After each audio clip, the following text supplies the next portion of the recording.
Livro do Gênesis, capítulo 37. Primeiro livro da Bíblia, não tem como você errar. Abra sua Bíblia no livro do Gênesis, capítulo 37. É a leitura que nós vamos fazer aqui nesta manhã. Livro do Gênesis, capítulo de número 37. Quem trouxe a sua Bíblia, diga glória a Deus. Nós vamos à leitura da palavra de Deus nesta manhã. Versículo de número 1 diz assim: habitou Jacó na terra das peregrinações de seu pai, na terra de Canaã. Esta é a história de Jacó. Tendo José 17 anos, apacentava os rebanhos com seus irmãos. Sendo ainda jovem, acompanhava os filhos de Bila e os filhos de Zilpa, mulheres de seu pai, e trazia más notícias deles a seu pai. Ora, Israel amava mais a José que a todos os seus filhos, porque era o filho da sua velhice. E fez-lhe uma túnica talar de mangas compridas. Vendo, pois, seus irmãos que o pai o amava mais que a todos os outros filhos, odiaram-no e já não lhe podiam falar pacificamente. Teve José um sonho e o relatou a seus irmãos. Por isso o odiaram ainda mais. Deixa eu ver aí. Pois lhes disse: rogo-vos, ouvi este sonho que tive. Atávamos feixes no campo, e eis que o meu feixe se levantou e ficou em pé, e os vossos feixes o rodeavam e se inclinavam perante o meu. Então lhes disseram seus irmãos: reinarás com efeito sobre nós, e sobre nós dominarás realmente? E com isso tanto mais o odiavam, por causa dos seus sonhos e de suas palavras. Teve ainda outro sonho, e o referiu a seus irmãos, dizendo: sonhei também que o sol, a lua e 11 estrelas se inclinavam perante mim. Contando-o a seu pai e a seus irmãos, repreendeu-o o pai e lhe disse: que sonho é este que tiveste? Acaso viremos eu, a tua mãe e teus irmãos a inclinar-nos perante ti em terra? Seus irmãos lhe tinham ciúmes. O pai, no entanto, considerava o caso consigo mesmo. Amém. Fala comigo assim, bem alto, bem alegre, mas todo mundo bem alto. Ouvintes, recebam a doce paz do Senhor Jesus Cristo. Agora sim, uma palavra de oração. Soberano Deus, maravilhoso Pai, fala aos nossos corações através da tua santa palavra nesta manhã. Vem falar conosco, vem, Senhor Jesus, nos abençoar através da mensagem pregada. Meu Deus, fala, Senhor, conosco nesta manhã, em o nome poderoso do Senhor Jesus. Amém, amém. Tome os seus assentos. Assim que vocês desocuparem as mãos, dê o melhor aplausos para Jesus. Ele merece. Jesus é digno de toda honra, Jesus é digno de toda glória, Jesus é digno de todo louvor. Meus amados irmãos, a Bíblia nos mostra nesta passagem a respeito de uma história, para mim, é uma das histórias mais belas da Bíblia. A história de José. Veja bem, é uma história, é um fato real, algo que aconteceu. E eu quero dizer para você aqui nesta manhã que nós estamos em uma campanha, aos ouvintes de casa que nos acompanham também. Nós estamos em uma campanha que ela traz por tema 7 passos para a vitória. Ou seja, a cada dia que passa da campanha, mais perto você está da sua bênção. 7 passos para a vitória e meus projetos na mão de Deus. Quem tem projetos e sonhos aqui nesta manhã? Você já entregou ele nas mãos do Senhor? Todas as quartas-feiras, enquanto Deus der força, enquanto Deus der saúde, nós estaremos orando ao menos meia hora de oração no propósito da campanha. Por isso que eu digo para vocês, tentem chegar cedo. 10h30 começa a oração, nós vamos orar pelo menos até 11 horas, porque quando nós oramos, falando em igreja pentecostal, Deus é amor, e para qualquer uma pessoa que conhece, vai dizer uma igreja de oração. É verdade, qualquer pessoa que não congrega com a gente, que você disse, qual igreja que você é? Você diz, eu congrego lá na igreja pentecostal Deus de Amor. Ele vai dizer, igreja de oração. Eu já ouvi muito isso, e nós não podemos perder esta característica. A igreja pentecostal Deus de Amor é uma igreja de oração. Então você vai vir para orar conosco, e o milagre vai acontecer. O que a irmã Janete recebeu aqui de manhã é só um começo daquilo que Deus vai fazer no decorrer de toda essa campanha. Quem entendeu, diga glória a Deus. E o que acontece? José, a vida de José vai estar sempre embasada em sonhos. Percebe-se que esse moço, ele tinha 17 anos, conforme nós lemos aqui. Ele era um moço que tinha o carinho, tinha o zelo do pai, porque na realidade era filho da velhice. Ou seja, Jacó já estava em avançada idade quando teve José. Então ele tinha um carinho todo especial por ele. Embora a gente tirando lições disso, parece que não é tão legal fazer acepção de filhos, porque se cria uma certa divisão no seio da família, a partir do momento que você dedica muito amor para um e acaba meio que deixando de canto o outro.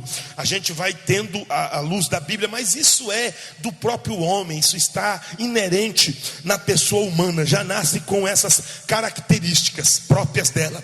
E o que acontece? Esse José, ele vai ter sonhos. Qual é o sonho dele? O primeiro sonho, ele sonha com um feixe, como eu li aqui.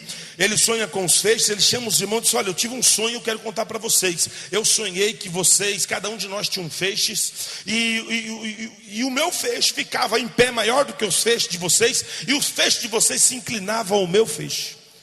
E eles vão dizer assim, deveras você vai reinar sobre nós? Eles estão assim, tipo dizendo assim, será? Que você está querendo dizer que você vai reinar sobre nós? Bom, tudo bem, passou-se isso, e eles estão ali já ardendo de ciúmes de José, justamente por aquela questão da acepção que o pai fazia, uma demonstração de muito amor por um, em detrimento aos outros. E o que acontece? E ele vai continuar sonhando, e agora ele sonha com o sol, a lua, e mais 11 estrelas se inclinavam perante ele. Jacó vai dizer assim, meu filho, que sonho é esse? Esses sonhos, o que eu estou interpretando, e a interpretação de Jacó é exata, ou seja, ele foi, digamos, uma interpretação de Deus, porque ele vai dizer assim, eu, sua mãe, seus irmãos, vamos dobrar os joelhos perante você. Que sonho é esse? A Bíblia nos mostra que aí começa a história de José, e vai perdurar por pelo menos até o capítulo de número 50 do livro do Gênesis, abrindo espaço aí simplesmente para Judá e Tamar, mas depois volta novamente a questão de José. E o pai vai dizer assim para ele, meu filho, vai ver onde estão os seus irmãos, vai ver por onde eles estão, os meninos, vá atrás deles. E ele foi atrás dos irmãos dele. E ele chegou em um determinado lugar, alguém disse assim, você está procurando seus irmãos? Ele disse sim, eles estão lá em Dotã, eu vi eles lá. E ele foi e percorreu para Dotã. E ao chegar em Dotã, quando ele vai chegando, os irmãos dele viram ele vindo de longe. Aí eles vão comentar entre eles, olha, lá vem o sonhador. Lá vem o sonhador. Eles vão dizer assim, um deles vão dizer assim, nós vamos pegar ele agora e vamos matá-lo. Nós vamos acabar com os sonhos dele. Nós vamos destruir, vamos acabar com essa coisa desses sonhos bobo que ele tem. E o que acontece? O Rúben, que é o mais velho, ele vai perceber a gravidade, porque ele percebe que os irmãos estão decididos a matar José, ali no longe de tudo e de todos. Ele vai tentar usar uma estratégia de livrar José. Eles vão dizer assim, meus irmãos, nós não vamos fazer isso com o nosso irmão, né? Ele é nosso sangue. Nós vamos fazer o seguinte, nós vamos jogar aqui nesse poço seco. Nós vamos jogar nesse poço seco. Quando José chegou, eles voaram em José, grudaram em José e disseram, agora vamos ver o que é que vai dar os seus sonhos. E pegaram a José, e fizeram conforme o Rúben. A ideia lá dentro do coração de Rúben é o seguinte: os meus irmãos jogam lá dentro do poço, depois posteriormente eu tiro José, escapo com ele, e os meus irmãos não vão fazer o que eles querem fazer, que é matar José. E o que acontece? Naquilo que ele está dentro do poço, vem descendo uma caravana de ismaelitas. E a Bíblia, num lugar fala ismaelitas, depois você vai lendo, vai dizer que são midianitas, não importa. Mas vem descendo uma caravana de comerciantes, e eles vão sentido ao império lá da época, que era o Egito. Porque ali onde eles estão é conhecido como fértil crescente. As pessoas faziam negócios vindo lá do Iraque, descendo pela Síria, pelo Líbano, e descia pela Palestina, e saía ao Egito. Era uma rota comercial. Esses homens vinham de Gileade. Gileade havia o melhor bálsamo que existia na época. Eles iam descendo de Gileade, sentido ao Egito, quando os meninos, os moços, os irmãos de José pararam eles e negociaram a José. Eles vão vender José para aquela caravana de ismaelitas. Eu vou dizer uma coisa para você aqui nesta manhã: você que tem sonhos de Deus no seu coração, te prepara para ser vendido, te prepara, porque vão tentar negociar os teus sonhos. Mas a palavra de Deus nesta manhã é o seguinte: fica tranquilo, porque Deus vai agir.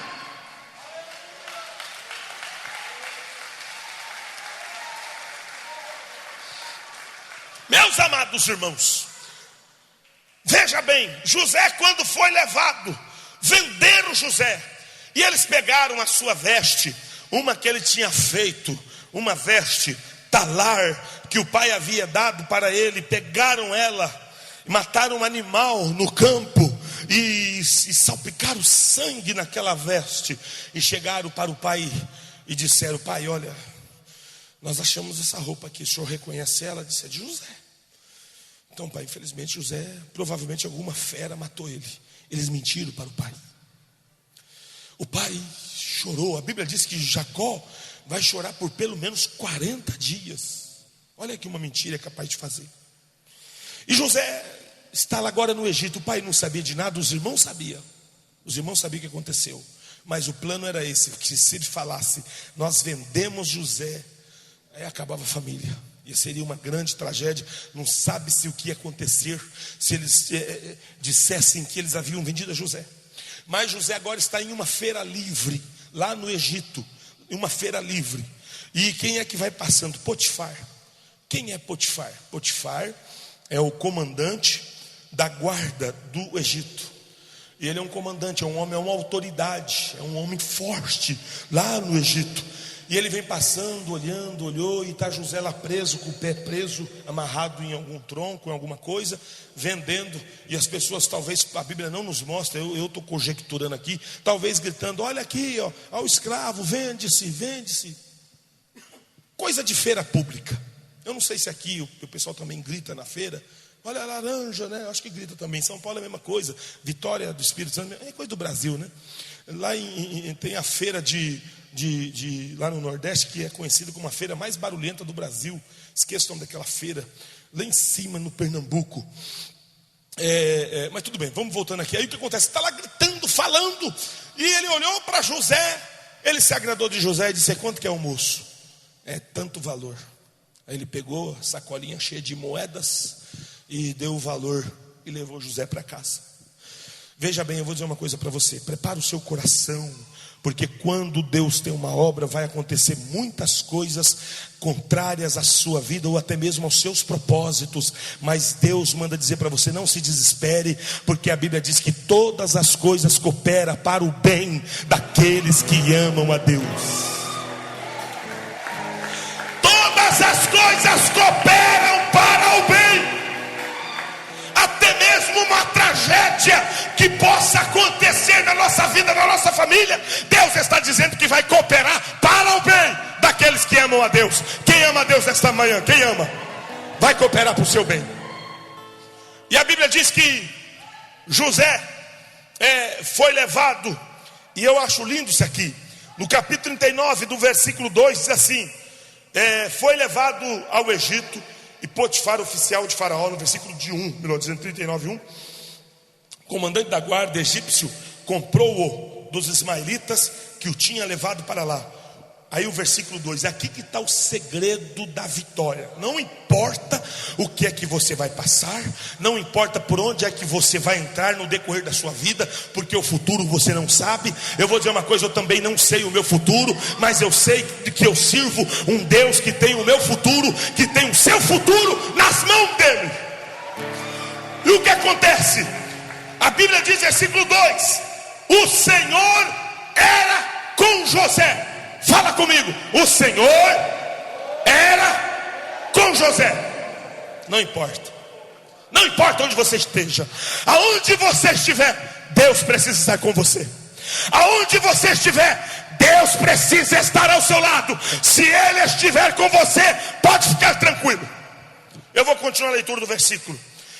O Senhor era com José, que veio a ser homem próspero, e estava na casa de seu senhor egípcio.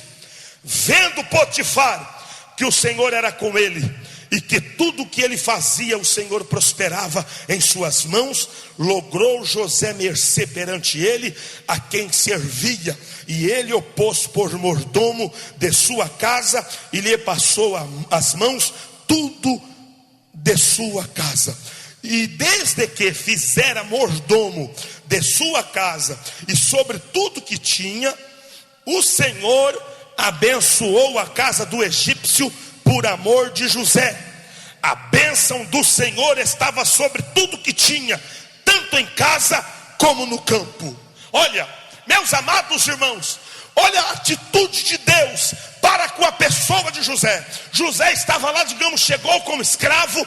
José foi vendido 2 vezes. Os seus irmãos venderam por uma certa soma de dinheiro. Depois lá no Egito venderam ele novamente. E agora ele está na casa do Potifar. Deus preparou um lugar para eles ficar. E nesse lugar que Deus preparou, Deus vai abençoar toda a casa do egípcio. Toda a casa de Potifar vai ser abençoada por causa da presença de Deus sobre a vida de José. Eu vou dizer uma coisa para você: se a presença de Deus estiver sobre a sua vida, lá onde você trabalha vai crescer, lá onde você mora vai prosperar, lá onde você está fazendo a faculdade, Deus vai abençoar o teu comércio, Deus vai fazer crescer. Quem crê nesse Deus? Quem crê nesse Deus da glória?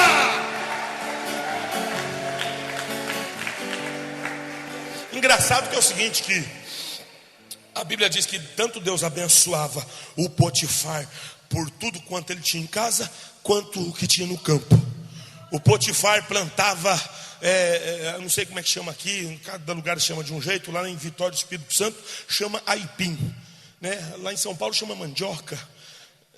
Também aipim. Então ele plantava, digamos o seguinte, ele plantava aipim e dava aquelas ramas, aquelas raízes enormes. Os frutos da casa do Potifar eram os melhores frutos, eram os mais viçosos, eram os mais lindos que davam naquele quintal, naquela fazenda, porque havia um homem que servia a Deus, que estava passando por um mau pedaço da sua vida, mas todavia Deus era com ele. E eu vou dizer para você que Deus vai começar a partir de hoje mostrar para você que Ele está com você, mesmo no meio da dificuldade. Você vai ver o negócio deslanchar, mesmo no meio dos seus problemas. Você vai ver, Deus vai fazer crescer. Alamaia, só quem crê a mão e recebe, só quem crê a mão e toma posse dando glória. Aí a Bíblia diz que quando Potifar percebeu que Deus era com José, que tudo que ele fazia progredia. Eu vou dizer uma coisa para você: a Bíblia diz que Deus se agradou de José de uma tal forma que Deus tocou no coração do Potifar para amar, gostar de José. Sabe, quando a gente serve a Deus para valer, Deus é conosco em qualquer lugar que a gente for. Quando nós servimos a Deus, quando nós ponhamos Deus por prioridade, quando nós ponhamos Deus como primeiro plano da nossa vida, aonde nós formos, a bênção de Deus vai conosco. Se eu perguntar para você aqui nesta manhã, quem veio buscar a bênção de Deus, todos irão responder comigo, erguendo a mão, fazendo o aceno de que você veio buscar a bênção. Mas a Bíblia vai nos mostrar ali, a partir já de Deuteronômio, capítulo de número 28, e também no Salmos de número 23, que a bênção, nós não buscamos ela quem vem atrás da gente. Quando você serve a Deus, quando você tem Deus por prioridade, você leva a Deus a sério, a bênção de Deus vai te acompanhando aonde você for. Se você entrar no mercado, a bênção de Deus vai junto. Se você entrar na padaria, a bênção de Deus vai junto. Você quer ver uma coisa? Presta atenção, que talvez você nunca prestou atenção nisso. Você chega num comércio, isso já aconteceu muito comigo. Você chega num comércio, não tem ninguém. Você entrar, começa a aparecer gente também para comprar as coisas. É incrível. Eu já analisei isso várias vezes. Às vezes chegar lá para comprar alguma coisa ali, não tem ninguém. Outro dia eu estava no shopping, não aqui, lá em Vitória, e fui tomar um milkshake. Aí num dia da minha folga, lógico, e eu fui tomar um milkshake lá. E não tinha ninguém na fila, mas daqui a pouco encheu. Eu olhei para trás e falei, meu Deus do céu, quanta gente aqui nessa fila. Aí eu lembrei que a bênção de Deus nos acompanha. E quando você está num lugar e a bênção de Deus está sobre você, Deus abençoa aquele lugar por amor a você. Deus começa a levar pessoas lá porque você está lá. E Deus vai abençoar onde você estiver. Mas chegou um momento na vida de José que a mulher de Potifar olhou para José, e a Bíblia diz que ela desejou José. E ela vai convidar José para uma situação. José vai estar sempre tentando escapar dela. José tinha uma qualidade, o que a gente chama de caráter. Fala comigo, caráter. Você precisa ter um caráter ilibado. Ilibado. Porque quando a mulher de Potifar, ela vai dar de cima de José. Eu vou ler aqui para vocês a atitude de José para com essa mulher. Lá no versículo de número 9 do capítulo 39, vai dizer o seguinte, ou melhor dizendo, versículo, deixa eu ver onde começa, versículo de número 7. Aconteceu depois dessas coisas, que a mulher de seu senhor pôs os olhos em José e lhe disse, deita comigo. Ele porém recusou e disse à mulher de seu senhor, presta atenção na resposta dele para ela, tem-me por mordomo o meu senhor, e não sabe do que há em casa, pois tudo que tem me passou ele às minhas mãos. Existia coisas na casa do Potifar que nem o Potifar sabia, mas José sabia que tinha, porque José era um homem de extrema confiança do seu senhor. E você precisa entender o seguinte, para Deus te promover, para Deus te levantar, para Deus te levar aonde Ele quer te levar, você precisa seguir esta característica que se chama fidelidade. Fiel. Ele poderia dizer assim, vamos analisar o contexto desse moço. Lá no Egito, longe da família, longe de tudo e de todos, ele poderia ter sujado o nome, ele poderia ter cedido ao convite desta mulher. Todavia ele resistiu. E eu vou continuar a leitura aqui, a forma como ele vai resistir. Ele vai dizer o seguinte, o meu senhor confiou tudo o que tem na casa, ele me confiou. E ele não é maior do que eu nesta casa, e nenhuma coisa me vedou, ou seja, nenhuma coisa ele tapou os meus olhos para que eu não visse. Aí ele vai dizer o seguinte, deixa eu continuar aqui, nenhuma coisa me vedou, senão a ti, porque és sua mulher. Ou seja, ele vai dizer assim, o meu senhor Potifar disse para mim que tudo aqui na casa está sob a minha responsabilidade, mas que é para mim não olhar, nem olhar para a senhora, porque a senhora é esposa dele. E José está levando isso à risca. Aí ele vai continuar dizendo aqui, como pois cometeria eu tamanha maldade? Ele está dizendo o seguinte, nossa, o Potifar, de uma forma tão amiga, tão carinhosa, tão amorosa, estendeu as mãos para mim no pior momento da minha vida, me confiando tudo aqui nessa casa. A senhora acha que eu cometeria uma traição, uma tamanha maldade? Olha só, ele vai dizer contra o meu senhor. Ele vai levar em consideração ou seja, as atitudes do Potifar para com ele, e ao mesmo tempo ele vai estender uma outra situação. Ele vai dizer assim, e pecaria contra Deus. Ou seja, eu não vou trair o meu dono, o meu senhor da casa, e também não vou pecar contra o meu Gente, isso aqui é muito sério, sabe por quê? Já fazem alguns anos que José está no Egito e ele ainda permanece crente. Custe o que custar, seja crente. Custe o que custar, seja fiel. Guarda os teus princípios. Não negue a tua fé, mesmo que você esteja longe de tudo e de todos. Difícil dar glória a Deus agora, né? Aleluia. Mas sabe o que aconteceu? A Bíblia diz que ela vai continuar insistindo. Chegou um dia que não tinha ninguém na casa. Ela maquinou, agora é o momento. Ela vai voar em cima de José. E a Bíblia diz que José vai escapar-se dela. Mas por infelicidade, ela conseguiu pegar um pedaço da roupa de José. E aquele pedaço da roupa que ela vai ficar de José, ela vai esperar chegar os servos. De uma forma estratégica, ela vai dizer assim: olha aí, ó, tá vendo? Potifar pôs um hebreu aqui dentro de casa para zombar da gente. Esse homem tentou forçar eu. Ele tentou me forçar, sei lá, qualquer outra expressão. E a Bíblia nos mostra que quando o Potifar chegou, ela vai contar a mesma história.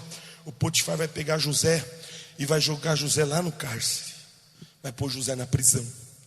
Lá no lá no capítulo de número 40, diz assim: passadas estas coisas, aconteceu que o mordomo do rei do Egito, ele estava lá preso, ele vai ser preso, melhor dizendo, versículo de número 21 do capítulo 39. O Senhor, porém, era com José. Veja bem, irmãos, aprenda uma coisa: se você percebe que você não vai suportar determinadas coisas, faça como José, corra, escapa. José, quando a mulher veio, ele poderia fazer qualquer coisa, mas ele poderia ficar conversando, jogando conversa para lá, jogando conversa para cá. Ele sabia que a probabilidade dele cair, dele cometer um ato de pecado contra Deus era altíssimo. Ele foi muito inteligente, muito sábio, ele correu. Eu digo a mesma coisa para a igreja nesta manhã: quando você vê o perigo, não queira confrontar o perigo, corra, escapa-te por tua vida. Se Deus quer te levantar, você precisa correr. Aleluia. E ele vai ser preso por aquilo. E mesmo sabendo-se que era injustamente, aleluia, e mesmo sabendo que era injustamente, José sabia. Hoje nós sabemos da história, mas eu imagino que quando a mulher contou lá para todo mundo, provavelmente todo mundo acreditou na versão dela. Hoje nós sabemos que não foi isso, porque a Bíblia nos diz o que de realidade aconteceu. Lá no versículo de número 20 diz assim: e o senhor de José, ou seja, o Potifar, o tomou e o lançou no cárcere, no lugar onde os presos do rei estavam encarcerados. Ali ficou ele na prisão. Versículo 21. O Senhor, porém, era com José, e lhe foi benigno, e lhe deu mercê perante o carcereiro, o qual confiou às mãos de José todos os presos que estavam no cárcere. E ele fazia tudo quanto se devia fazer ali, e nenhum cuidado tinha o carcereiro de todas as coisas que estavam nas mãos de José, porquanto o Senhor era com ele, e tudo que ele fazia, o Senhor prosperava. Tudo que você pôr as mãos, se você for fiel a Deus, Deus vai prosperar. Tudo que você pôr as mãos, se você for fiel a Deus, Deus vai fazer crescer. Quem é fiel a Deus aqui nesta manhã? Seja sincero. Deus vai fazer crescer, Deus vai prosperar, Deus vai multiplicar.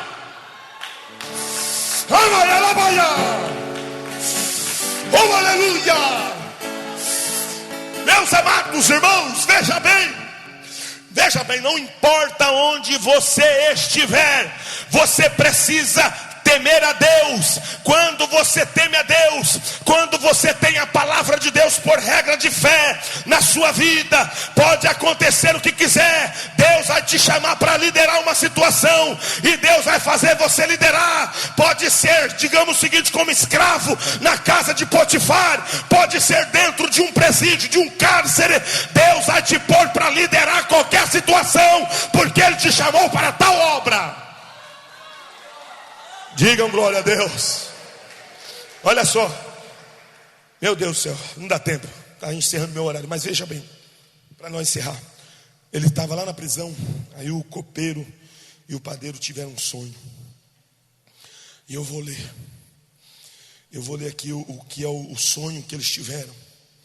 Então o copeiro-chefe contou o seu sonho a José e disse: em meu sonho havia uma videira perante mim, e na videira 3 ramos. Ao brotar a vide, havia flores, e seus cachos produziam uvas maduras. O copo de Faraó estava na minha mão. Tomei as uvas e as espremi no copo de Faraó, e o dei na própria mão de Faraó. Então lhe disse José: esta é a sua interpretação. Os 3 ramos são 3 dias. Dentro ainda de 3 dias, Faraó te reabilitará e te reintegrará no teu cargo, e tu lhe darás o copo na própria mão dele, segundo o costume antigo, quando lhes era copeiro. Porém, lembra-te de mim quando tudo te correr bem. Rogo-te que sejas bondoso para comigo, e faças menção de mim a Faraó, e me faças sair desta casa, porque de fato fui roubado da terra dos hebreus, e aqui nada fiz para que me pusessem nesta masmorra. Sabe, eu lendo essa palavra, me dói o coração. Sabe por que me dói o coração? Porque eu percebo que José ainda tinha traumas. José, quando ele usa essa expressão, eu fui roubado da terra dos hebreus, eu nada fiz para estar aqui, ele está traumatizado, o psicológico dele está abalado emocionalmente. Esse moço tinha tudo para ter uma desordem, ele tinha tudo para estar com o seu emocional totalmente abalado, ele tinha tudo para sofrer de uma depressão, ele tinha tudo, só que tinha uma situação na vida dele muito mais forte do que todas as diversidades, era a presença de Deus na vida dele. Quem quer a presença de Deus na sua vida nessa manhã? A presença de Deus não vai deixar você ficar deprimida. A presença de Deus não vai deixar você se estressar, meu irmão. Não vai deixar você ficar deprimido, porque Deus vai mostrar para você que Ele é o teu Deus. Aí Ele vai interpretar o sonho do padeiro. O padeiro também vai ter outro sonho.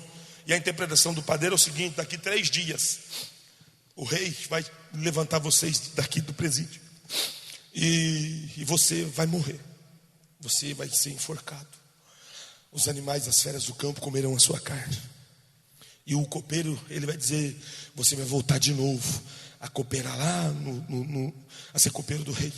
Do jeito que Deus deu a interpretação para ele, vai acontecer. 3 dias depois, no aniversário de Faraó, ele manda trazer o copeiro e o padeiro.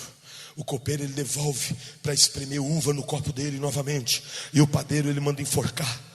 Meus amados irmãos, veja bem, a Bíblia diz que o copeiro esqueceu-se de José. José ele vai clamar pelo copeiro, porque ele está sabendo que aquela revelação era uma revelação de Deus, e ele vai dizer assim: ó, lembra de mim, mas ele vai esquecer de José. Meus amados irmãos, é assim que acontece às vezes com a nossa vida. As pessoas nos esquecem, mas Deus nunca esquece. Fala comigo: Deus nunca esquece. O plano de Deus está dentro do tempo dele. Sabe, Deus vai agindo dentro do tempo. O tempo de Deus não é o seu tempo. E a Bíblia diz que passou muito tempo. José ficou um bom tempo preso. E quando o faraó vai ter um sonho, e ele vai sonhar, e eu vou encerrando por aqui devido ao nosso horário. Ele vai sonhar que vem subindo 7 vacas gordas, bonitas e viçosas do rio Nilo, e elas vão andar um pouquinho e ficar pastando ali perto do rio. Na sequência vem 7 vacas magras, raquíticas, e elas vão até as vacas gordas e comem as vacas gordas. O Potifar acorda, ou melhor dizendo, o faraó acorda de madrugada com medo, será assustado pelo sonho, acordou, depois voltou a dormir novamente. Ele continua tendo um outro sonho, ele sonha com espigas. Eu não sei se essas espigas são de milhos ou são de cevadas, mas ele vai sonhar com espigas que vêm saindo do caule ali do pé, e são lindas, bonitas, muito viçosas aquelas espigas, e depois atrás delas nascem outras espigas raquíticas, queimadas pelo vento oriental, e aquelas espigas feias à vista vai comer as viçosas. E depois disso ele acorda, e ele quer a interpretação, ninguém tem. Aí na hora o copeiro vai se lembrar, e o copeiro vai dizer: agora eu lembrei do meu pecado. Sabe, quando ele vai contar toda a história, quando ele estava lá preso, que o rei havia mandado prender ele, e ele vai contar que um homem lá dentro do cárcere interpretou o sonho dele. Aí a Bíblia diz que veio uma ordem do faraó para ir lá no presídio e buscar a José. José vai estar lá no presídio, quando vai vir uma ordem dizendo: olha, o rei do Egito mandou buscar o Senhor. O rei do Egito mandou tirar você daqui. Eu vou dizer uma coisa para você: tudo que está acontecendo com a sua vida tem um propósito soberano de Deus. Você não pode queimar etapas. Você precisa passar por esse teste, porque Deus vai te honrar.